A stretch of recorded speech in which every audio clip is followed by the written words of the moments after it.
Hello दोस्तों, टेक्मीवर्ड YouTube channel में आपका बहुत बहुत स्वागत है। दोस्तों, चैनल से नहीं जुड़े हैं तो फ्री में सब्सक्राइब करें, साथ में ही घंटी का निशान जरूर दबाएं।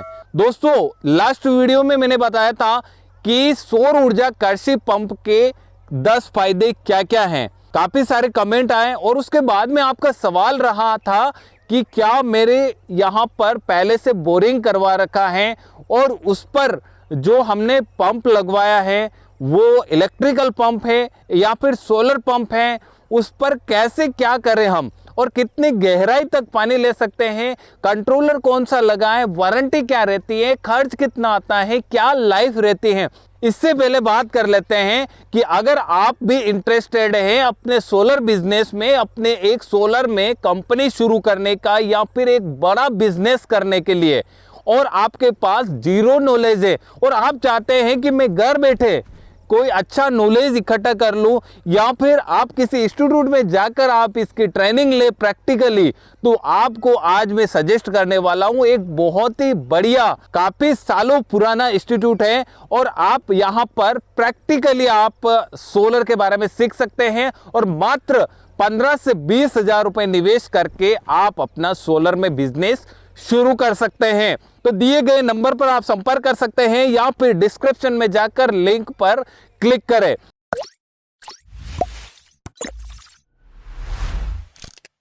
तो चलिए तो शुरू करते हैं कि आप अगर एक नया बोरिंग करवा रहे हैं तो उसका खर्च कितना आता है। रिसेंटली मैंने एक बोरिंग करवाया था, उसकी रेट मैं आपको साझा करने जा रहा हूं।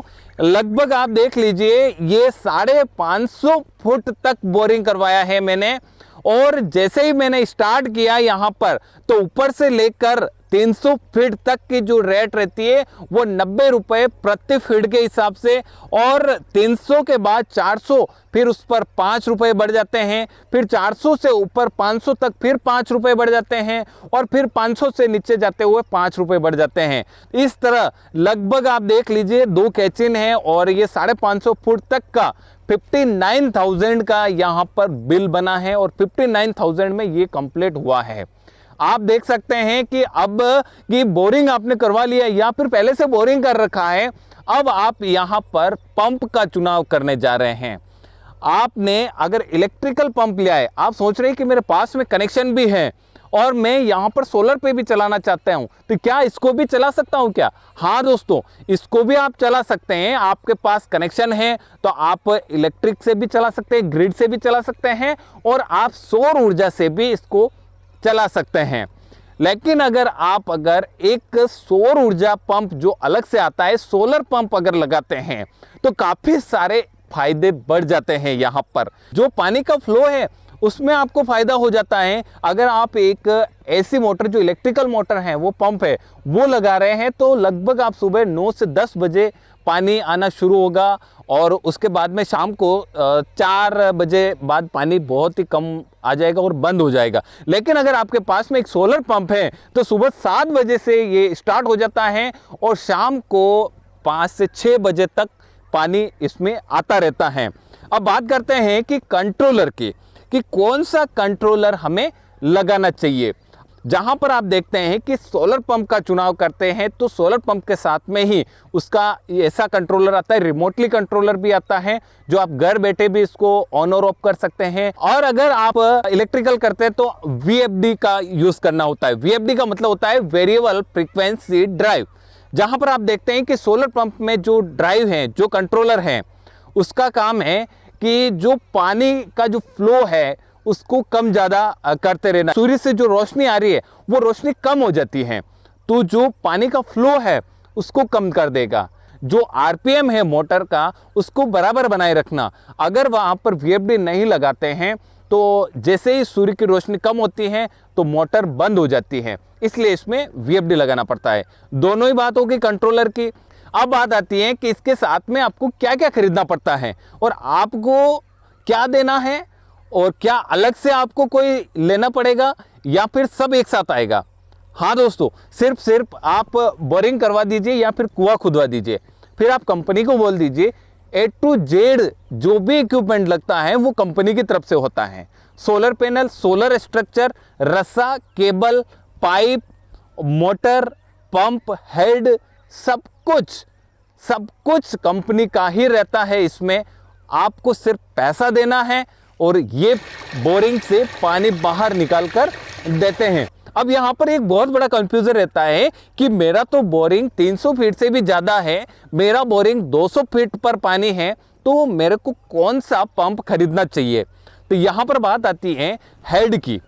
हेड 50 मीटर का हेड होता है, 100 मीटर का हेड होता है और 100 से प्लस का होता है। यहाँ पर आप देखते हैं कि 50 मीटर का ये मतलब होता है कि लगभग ज़्यादा से ज़्यादा खींचकर 180 फीट से 200 फीट तक वो पानी देने की क्षमता रखता है। अगर आपका पानी का लेवल 150 से 200 फीट का है तो आप 50 मीटर का हेड ले लीजिए और 200 फीट तक का आप मोटर उतार सकते हैं। यहाँ पर आपको 3 हॉर्स पावर की मोटर का सिलेक्शन करना होता है, लेकिन अगर 200 से प्लस अगर पानी है आपका 250 या 300 है तो आपको हेड भी आपको 100 मीटर का लेना होता है। और यहाँ पर जो मोटर है वो 3 के नहीं 5 HP की ले लेंगे तो काफ़ी ज़्यादा आपके फायदा रहता है। और 300 से प्लस हैं तो आप यहाँ पर 5 से ज़्यादा 7.5 HP 10 HP जितनी आपकी आवश्यकता है पानी की उसके हिसाब से आप ले सकते हैं। डिपेंड करता है कि आपके बोरिंग में आपके कुएं में पानी कितना है। जितना पानी का लेवल ऊपर रहता है उतना ही सोलर पंप पर जो मोटर लगती है वो ज़्यादा पानी देती है। इसलिए देखते हैं कि अपन जो कुआं में जो मोटर होती है वो सबसे ज़्यादा पानी देती है, लेकिन जो बोरिंग में है वो पानी थोड़ा सा कम देती है। जैसा कि अभी आप देख रहे हैं कि मेरे यहाँ पर जो लगा हुआ है वो 3 हॉर्स पावर का, सिंगल फेस में 3 हॉर्स पावर का है और ये लगभग 180 से 190 फीट तक है।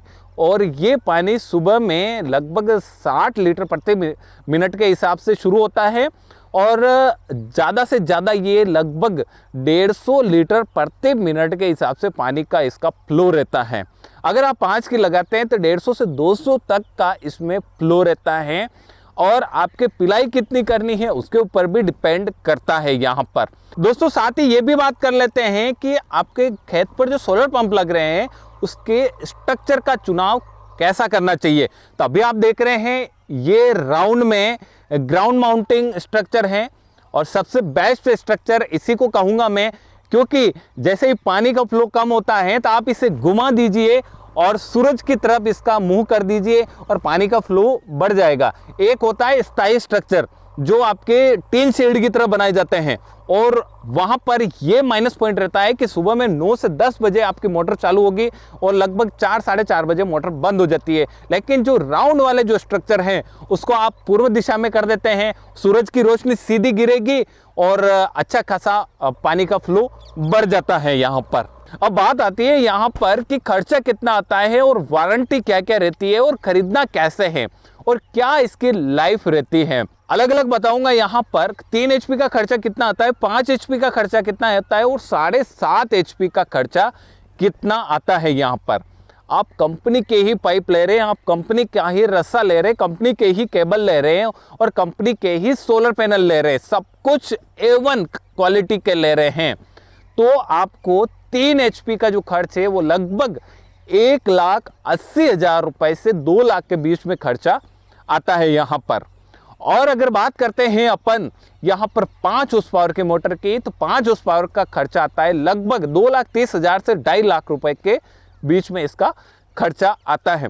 अगर अपन 7.5 HP की बात करते हैं और लगभग 300 से 350 फुट तक आप मोटर को उतार रहे हैं तो वो खर्चा आता है 2,80,000 से 3 लाख तक का खर्चा इसमें आता है। अब बात करते हैं अपन कि वारंटी इसकी क्या रहती है और कितना लाइफ रहता है इसका। आप देखते हैं कि जो सोलर पैनल है उसकी वारंटी रहती है 25 साल। दोस्तों 25 साल मैन्युफैक्चरिंग वारंटी नहीं होती है, मैन्युफैक्चरिंग वारंटी 10 साल होती है और इसकी एफिशिएंसी वारंटी होती है 25 साल। इसमें भी टर्म्स एंड कंडीशंस होते हैं कि इतने सालों में इतना % तो गिरेगा ही गिरेगा और अगर जितना % उन्होंने कहा है जो टर्म्स एंड कंडीशन है उसके अलावा भी अगर ज़्यादा गिर जाती है उसकी एफिशिएंसी तो आपका पैनल चेंज हो जाता है। और यहाँ पर टूट फूट की कोई भी गारंटी वारंटी नहीं होती है। अगर किसी भी कारण से अगर टूट जाता है तो उसकी भी गारंटी नहीं होती है, लेकिन कंपनी से आपके घर तक आते हुए टूट जाता है तो उसकी गारंटी हमेशा कंपनी की बनी रहती है। अगर कोई कंपनी नहीं लेती है तो इस वीडियो को ज़्यादा से ज़्यादा शेयर करें और किसानों को पता चले कि आपके घर तक पहुंच रहा है पैनल, तब तक टूटता है, वो कंपनी की जिम्मेदारी रहती है। यहाँ पर अगर सोलर पंप की बात करते हैं अपन, तो सोलर पंप काफ़ी सारी कंपनियों का आते हैं। मैं यहाँ पर किसी भी कंपनी का प्रमोशन नहीं कर रहा हूँ। यहाँ पर काफ़ी सारी कंपनी के सोलर पंप आते हैं, बेस्ट क्वालिटी के काफ़ी सारी कंपनियाँ हैं, और यहाँ पर लो क्वालिटी के भी पंप मिल जाते हैं। अगर आप थोड़ा सा ज़्यादा खर्च कर रहे हैं तो बेस्ट क्वालिटी का ही लेना चाहिए। तो यहाँ पर 5 साल तक की भी गारंटी आती है और 1 साल तक की भी गारंटी आती है। साथ में कंट्रोलर है, उसकी भी 5 साल की गारंटी भी आती है और 1 साल की गारंटी भी आती है। रस्सा, केबल, पाइप वगैरह इसकी तो कोई भी गारंटी वारंटी नहीं लेते हैं, लेकिन आपको क्वालिटी देखकर ही रस्सा, केबल, पाइप लेना चाहिए। अगर कंपनी वाला आपके यहाँ पर आ गया और आपको पता चल गया कि ये पाइप घटिया है, तो आप उनको मना कर दीजिए, अच्छी क्वालिटी का ही पाइप इसमें लेना चाहिए। तो आज के वीडियो में आपने जाना है कि अपनी खेती के लिए सौर ऊर्जा कृषि पंप का चुनाव कैसे करना होता है। तो दोस्तों, इस जानकारी को आप तक ही सीमित नहीं रखना है, ज़्यादा से ज़्यादा शेयर करना है।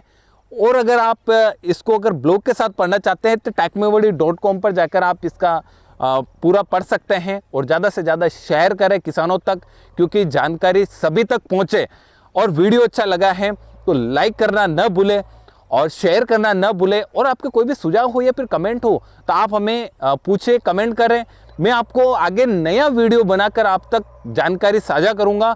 और अगर चैनल पर नए हैं तो सब्सक्राइब करना तो आपका फर्ज बनता है, सब्सक्राइब करें, साथ में ही घंटे का निशान आ रहा है उसे जरूर दबाएं। मिलते हैं अगले वीडियो के साथ, तब तक के लिए जय भारत, जय किसान, वंदे मातरम।